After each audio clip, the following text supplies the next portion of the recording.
The Eagles were down 3-0, and it was 4th and 1 with 14 seconds left in the first half. Birds fake the tush push. Oh, fake tush push. The Birds fake the tush push and hand it off to Saquon, who gets stopped short, unfortunately. Yeah, it's tough, man. That's the game you play when you're going for it on 4th. It is what it is. The Falcons, we just played the Falcons. They went for it twice on 4th down and late in the game and didn't get it. I know. And I think they were both 4th and manageable, right? Or at least, yeah, the last one was. The last one for sure. I think this one was hard because there's only 14 seconds left.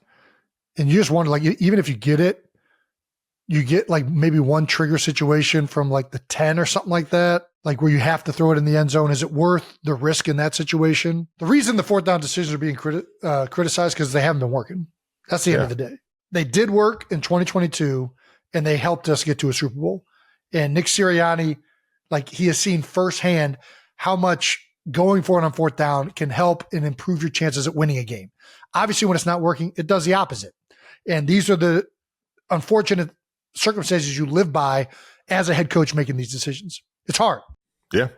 You know, I thought Ryan Clark said it really good yesterday when I was with him too.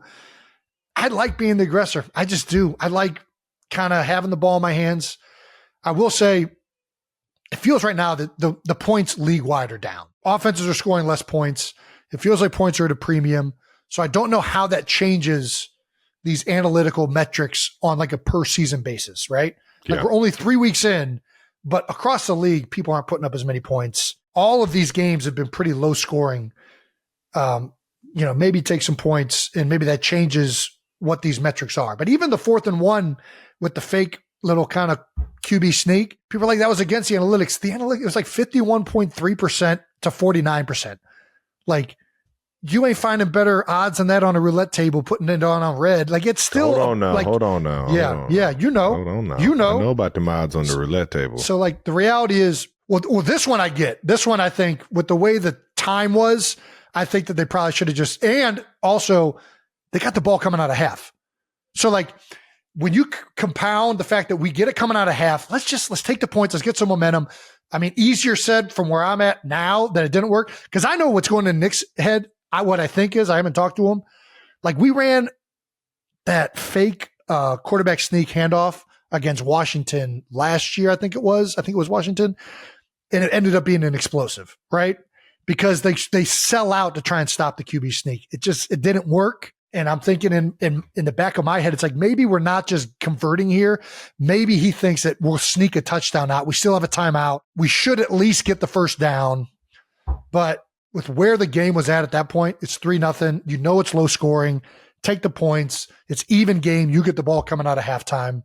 But I say go for it.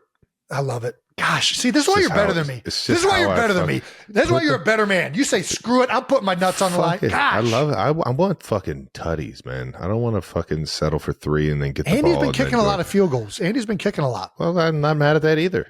I'll take fucking points. This is why Travis doesn't call plays. You know, it is what it is. I trust Andy with everything because he does all the work in terms to make those kind of decisions, right? And Coach Sirianni was in quotes saying, "I called the play, Kellen did not." So he owned up to it and made sure that, hey, listen, this is just how I coach. This is my style of football, and it's won us a lot of games. And unfortunately, it ended that 15 play drive, 78 yards, ended in nothing before half. But at the same time, it's like, I just love the mentality of going for it on 4th. I just do. And you guys have the horses and everybody involved that can get the job fucking done. Yeah, it is what it is. I like giving the ball to Saquon Barkley on 4th and 1. I like it. Sounds really good in my head. Yeah. If it's 4th and 1, we're not giving it. We're usually tush pushing it. This was a outlier. Whatever it is, tush push, nice. I like giving Saquon Barkley the ball any time in the game, let alone when we need 1 yard. They should have gotten him involved way earlier. And that's one of the downsides of the RPOs. But bottom line, Nick has had a lot of success in this league being risky. The last 2 years, I think there's been a number of instances that have stuck out. But ultimately, it's one of those things. You live by the sword, die by the sword. I love the confidence. I love how I've seen it work in our favor.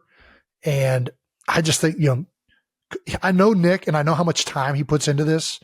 And I just think that by and large, he is making better decisions than most coaches. I really believe that. I watch other guys late in game. You talk about game management, clock management. I think Nick is still one of the better coaches in the league at that. And I know the decisions haven't gone right. I know this one, it didn't work out.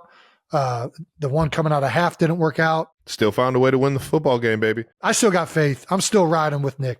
You know that. I know you're a team guy like that. Is there anything more frustrating than a 15-play fucking drive that ends in nothing, though? It is just.